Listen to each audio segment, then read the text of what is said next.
So when writing this video, I kind of forgot that I don't have a stool or a chair. So the PV amp will have to do. Video games, they're pretty epic. But if one thing is made more clear every year, it's that video games suck. I kid. With each huge new game that releases, I keep finding myself conflicted. Don't get me wrong, I love my 100-hour Xenoblades and big open-world adventures, but with each franchise that moves towards larger horizons, there's a fully functional and fun formula that gets lost in the past. Tears of the Kingdom looks fantastic, but so were the smaller yet still grand worlds of the previous Zelda games, full of side quests that were fewer in number yet arguably more memorable. The modern Fire Emblem titles lean a lot more into the anime and slice-of-life mechanics, which is cool, but remember when the franchise had a consistent vision and could be taken seriously? Dragon Quest is the definition of traditional, yet 12 is supposedly gonna be an action RPG with a much darker tone. I'm sure it'll be great, but I'm certainly gonna miss the whimsical nature of every other game. This kind of thing is inevitable within any medium. Trends and demands ebb and flow. But sometimes all I want is a game or a movie or TV show that can call back to the comforts of a bygone era. Time. It's all we have on this bitch of an earth. Time.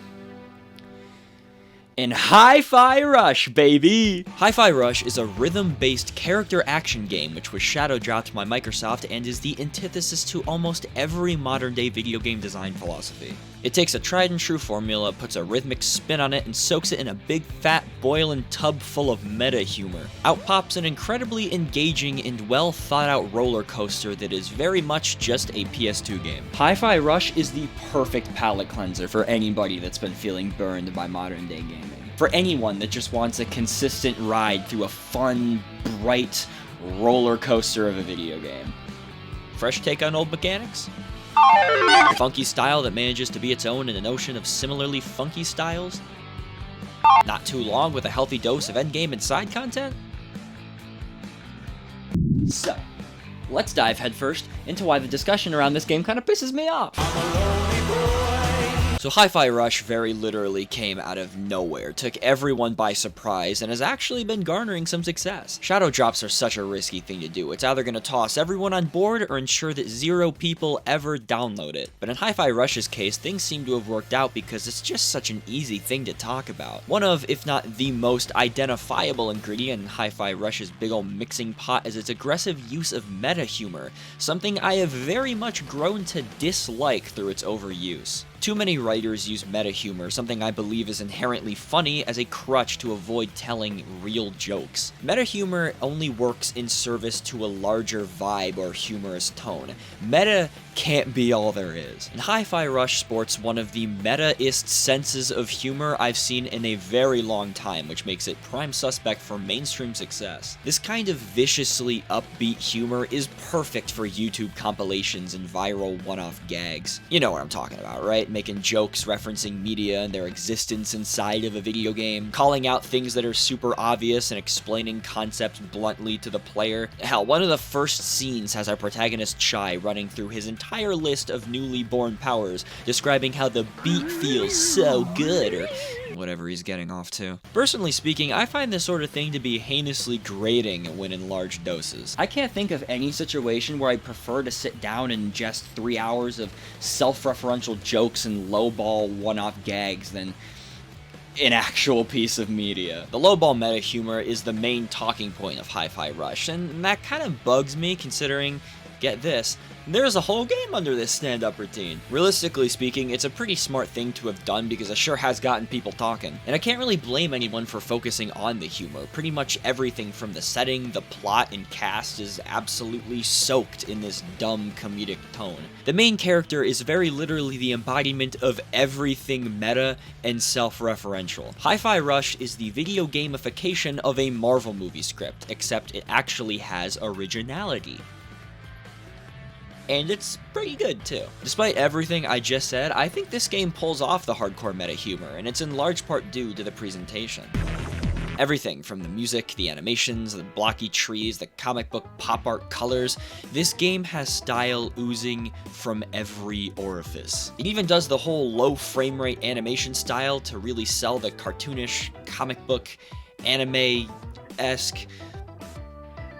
It looks cool, okay? But it also knows when to rear in that animation style to make sure that every cutscene movement is readable and easy to understand. The result is delivery that punches you in the face every time it feels like it. The facial animations are on point. The exaggerated poses really drive home the frenetic feel this whole game is supposed to have. When I say it feels like a roller coaster, I mean that in the purest sense. The story never lets up. For every hour of gameplay, there's maybe a 5-minute aside back at the hideout where the only activities are in service to the core gameplay loop. And impressively enough, the game is able to maintain this high production value throughout its entire run, sprinkling in highly detailed illustrations and masterfully transitioning into fully animated cutscenes to make sure you really never expect what is going to happen next. This is the kind of game that glued me to the screen and gave my pacemaker a run for its money. One of the details I like the most is that the world around you reacts to your play as well. Every time you land a maneuver on beat, certain objects of the world will beat with you. The HUD will pulsate, my balls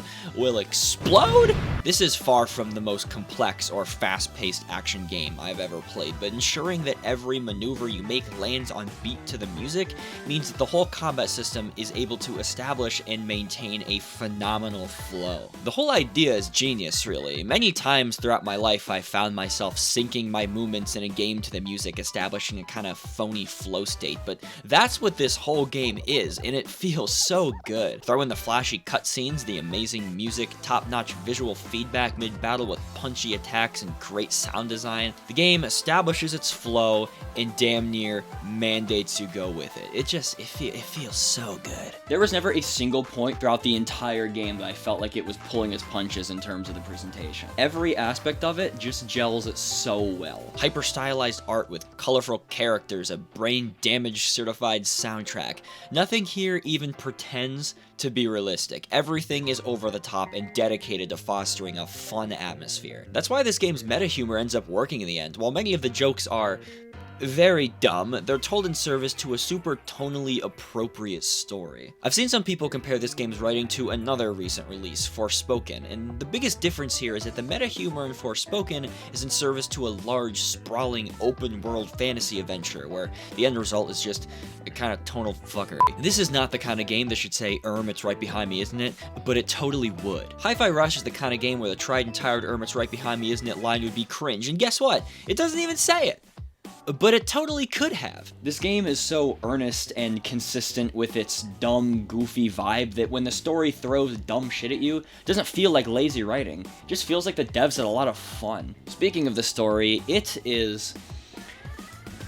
well, you know what I'm gonna say, right? Chai is a young man who enrolls to get a robot prosthetic from Vandalay Corporation, hoping to one day become a rock star. Things don't go to plan though, as he somehow manages to get his MP3 player embedded into his chest, giving him both a new magnetic prosthetic arm and musical superpowers. The company views him as a defect and tries to kill him, but he's saved by a talking cat, brought back to a young girl's headquarters, and more or less forced into a desperate struggle against the Vandalay Corporation, which has become more corrupt by the day. You amass a small group of allies as you fight all of the corporate bosses to snag the 6 access keys to disable a dangerous, secretive AI program. To sum it all up, quirky corporate bad, which in this day and age is a very true sentiment. It's a pretty simple setup, rarely deviates from the end goal, and tells the story with a solid pace and punch. None of the characters are particularly deep as far as video game storytelling goes, but they're not what I'd necessarily call shallow either. Throughout the 10-hour run, it actually did a pretty decent job of establishing motivations and dynamics. The dialogue makes sure to give each party member a mix of jokes and actual meaningful lines, so everyone's always contributing.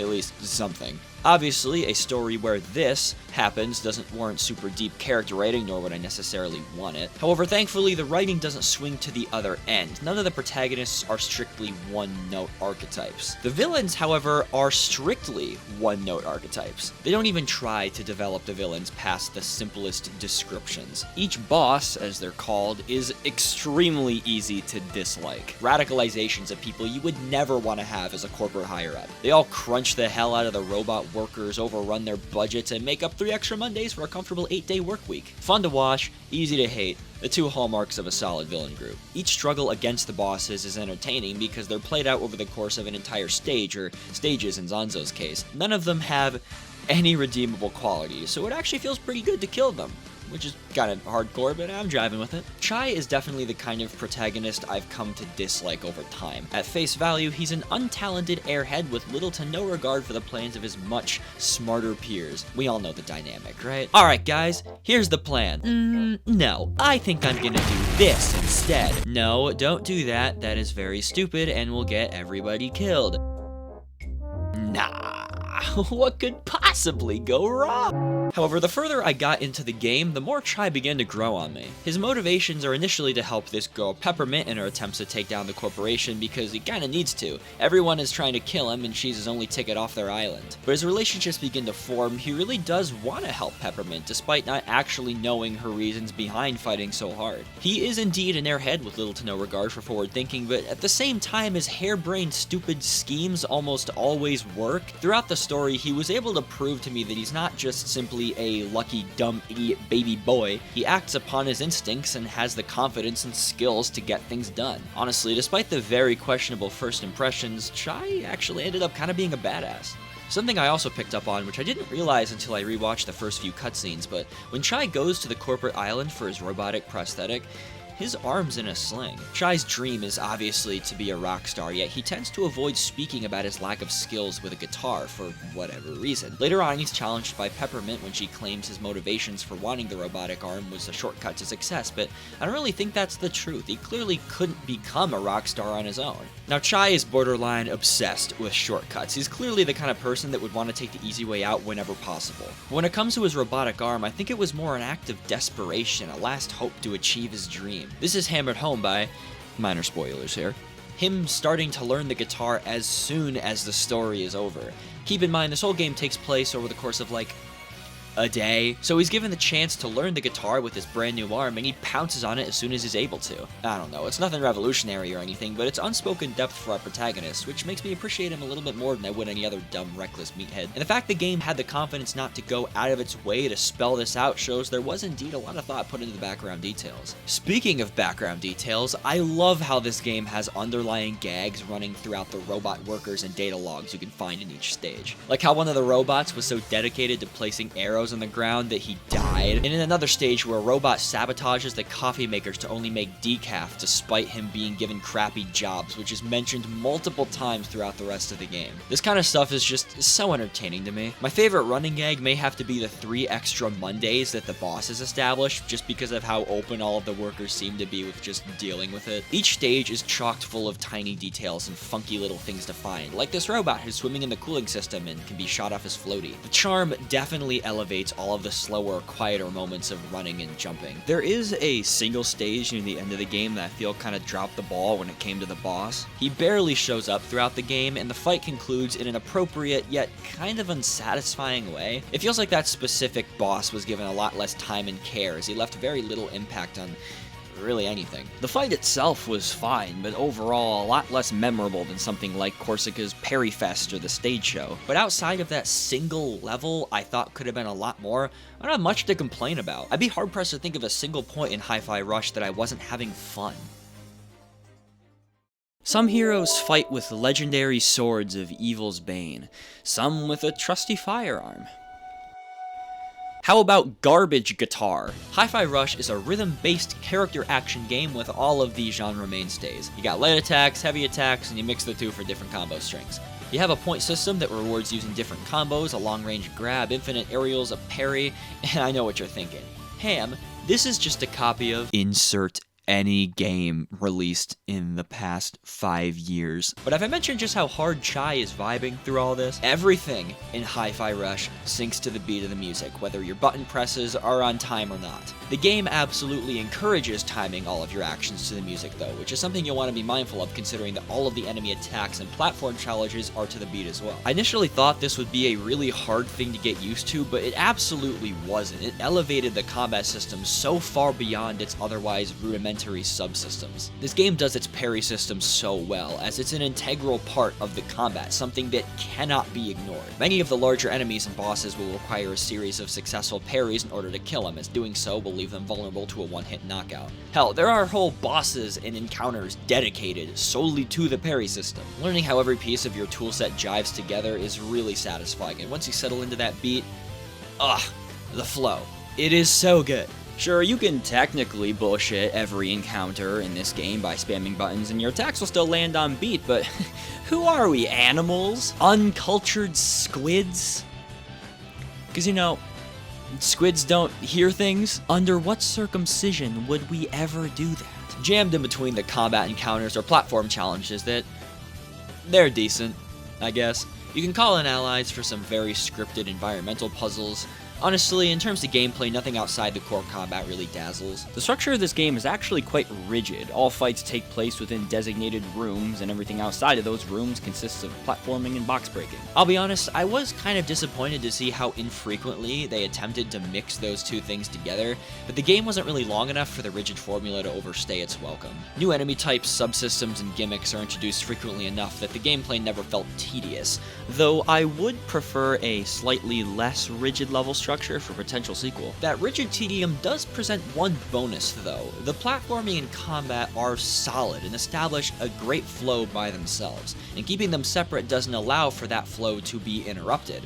Like I said before, the game is consistently fun, and I guarantee that if it had adopted a more diverse structure, that it wouldn't have been. Most games have at least one very unfun segment you gotta slog through, but in Hi-Fi Rush's case, not really, no. So there's only so much complaining I'm willing to do in terms of its structure. That's really the one consistent theme through this whole thing, isn't it? Hi-Fi Rush is a pretty simple game, all things considered, but it's elevated by its style. A game that manages to feel fresh while also staying inviting through tried and true design philosophies. There really isn't anything Hi-Fi Rush does wrong or poorly, and at 30 bones, it's pretty much impossible not to recommend it to everybody. Games like Hi-Fi Rush are my favorite games, the ones where the developer's love is just squeezed into every corner of the experience. Hell, the ending theme is a song practically begging for players not to complain about the game because they worked really hard on it and to appreciate it for what it is. That is so endearing and funny and sad that needs to be expressed in the first place. What's more, it actually feels like a fully realized, complete product. I'm left wanting more, not because I'm unsatisfied, but because it was just so good. And after the campaign is over, you got challenge rooms and cosmetic features, a bloody palace adjacent horde mode in the form of the Rhythm Tower. You even unlock the Rhythm Master difficulty, which instantly kills you if the style meter drops to D.